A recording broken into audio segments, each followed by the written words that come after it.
Because my license in the car. I got it all. Alright. Just saw you last week. Yeah, I figured. I got I'm here all the time for my counterfeits. He's a witness too, so. Yeah. So. I know you're just doing your job. I accept the consequences of my actions. For sure I do. I know you're just doing your job. I get it. A woman, handcuffed in the back of a patrol car, has just been confronted with a truth that shatters her entire story. She called the police to report a horrific crime, but the body cameras were already rolling, and they saw everything she tried to hide. Before we go deeper into what the documents actually show, make sure you're subscribed to AA Dark Files, because we don't just cover the story, we follow the evidence. This is the anatomy of a lie in 7 Florida fights caught on body camera. The files are public, the footage is undeniable, and the pattern is always the same. When the badge arrives, the truth has nowhere left to run. But she was telling me when we were arguing about me sending this girl $5 who lives in a different state. I don't want to do that. Sure. Yeah. In though. Do you want to hop? I got to. Yeah. Oh no. Don't. In Palm Coast, a domestic call turns physical. Deputies respond to a report of a verbal altercation, and a woman named Sofia Zavarich is accused of preventing her boyfriend from leaving a closet and then battering him. When deputies try to intervene, the body cam footage captures the moment a routine restraint becomes a felony charge. Sofia was already facing domestic battery and false imprisonment. But when she resisted the deputy, that decision added a charge of battery on a law enforcement officer and resisting arrest with violence. A not guilty plea was entered, but the documents show an arraignment was scheduled.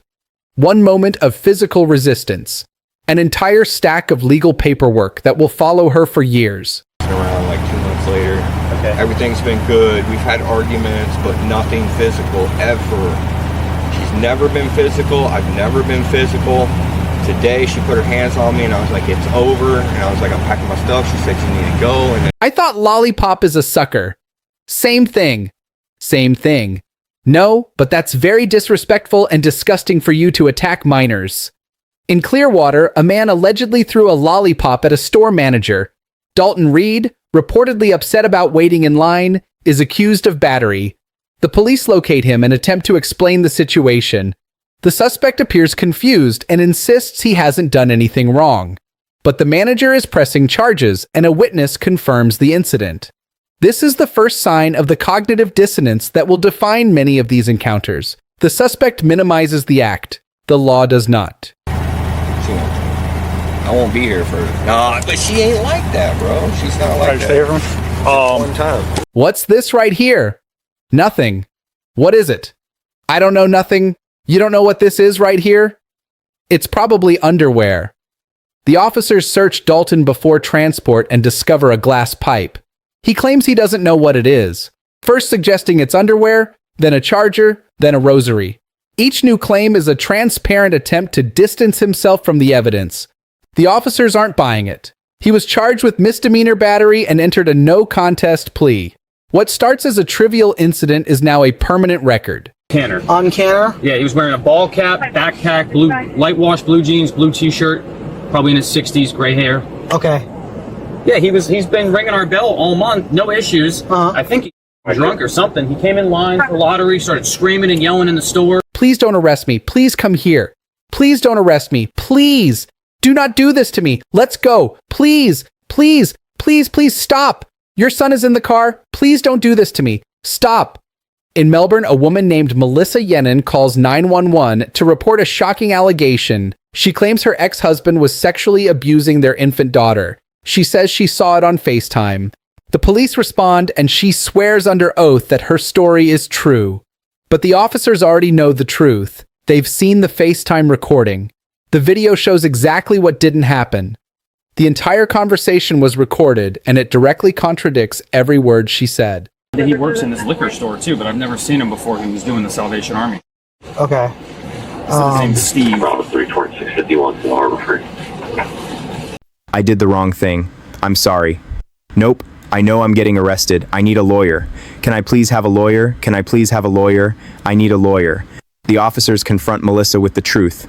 She tries to run, but she's quickly detained and arrested for making a false report of child abuse. She admits she lied under oath. The body cam footage records the moment she understands the consequences. The false report charge carries a sentence of 2 years of supervised probation. The false report of child abuse isn't just a crime, it's a weapon that destroys trust in a system already stretched thin. It's a tragedy of a system that sometimes processes false reports faster than real ones.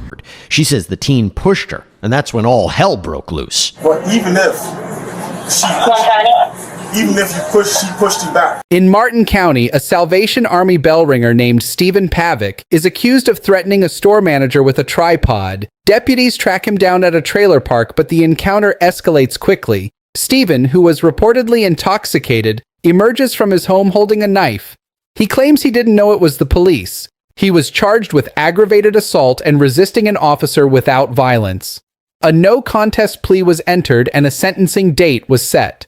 A man who began the day ringing a bell for charity ended it in a squad car. I'd rather talk to the chief of police. It ain't gonna be the chief, it's gonna be another sergeant who's acting lieutenant. Okay?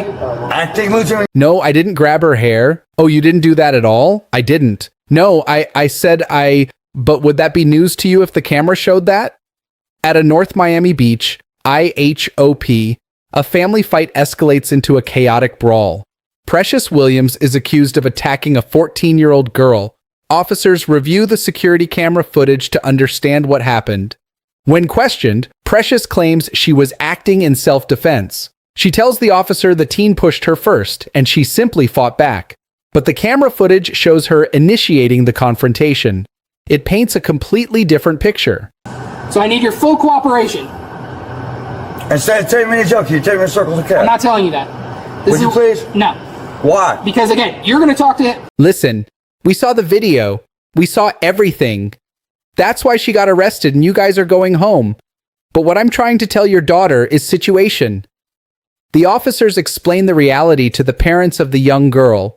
The video is the ultimate arbiter. It shows Precious Williams standing over the teenager, arguing and grabbing her hair in an unprovoked act of aggression. The mom was right. She had done everything she said she did. But the officers used the footage to deliver a powerful lesson. I'm sorry. What was it? Yeah. All right. You're going to look right here. No. Don't call Jesus. Don't call you right here. You're not calling normal government name anymore. What was it? Crazy Jesus. Wicked Jesus. Wicked Jesus. Can you look right here? In Palm Bay, officers respond to a report of a man in a clown costume acting erratically. The man, identified as Christopher Marlowe, claims he goes by the nickname Wicked Jesus. He is charged with trespassing and resisting an officer with violence. Wicked Jesus argues that he wants to talk to a sergeant with a psychology degree. He is told to ask about mental health services. A pattern emerges. He's in a position of weakness, but he's trying to negotiate from a position of authority he doesn't possess. As the video shows, the rules are the same for everyone. Can I take this off of you? I got to take it off you for the picture. No, it's gonna come off of you at some point. So, it's either now or later. Later. Okay. Just take a picture with it. Christopher is booked into the jail, and he insists on keeping his red clown nose on for his mugshot. The jailer explains the process. The nose will come off at some point, either now or later. He chooses later. This is a small act of defiance, a way to maintain control in a situation where he has none. He was later found incompetent to stand trial, with a mental health hearing scheduled. The body camera footage from these 7 Florida incidents is all part of the public record, available for anyone to see if they know where to look. This body cam footage is the final transcript of the event itself. It doesn't lie. It doesn't misremember. It documents the moment the truth of an unfolding encounter is captured, undeniable and permanent. So here is your call to research. Pull the arrest affidavits for these 7 cases from the Flagler, Pinellas, Monroe, Brevard, Martin, and Miami-Dade County court records. See for yourself how the charges that were initially filed compare to the final outcomes. And here's the question for the comments. How does the reality of what's in the body cam footage compare to what you might have expected from the police reports? We'll be reading your responses. If this deep dive into the evidence was valuable, like this video, share it with someone who needs to see this, and subscribe to AA Dark Files with notifications on 8s, because we follow the evidence wherever it leads.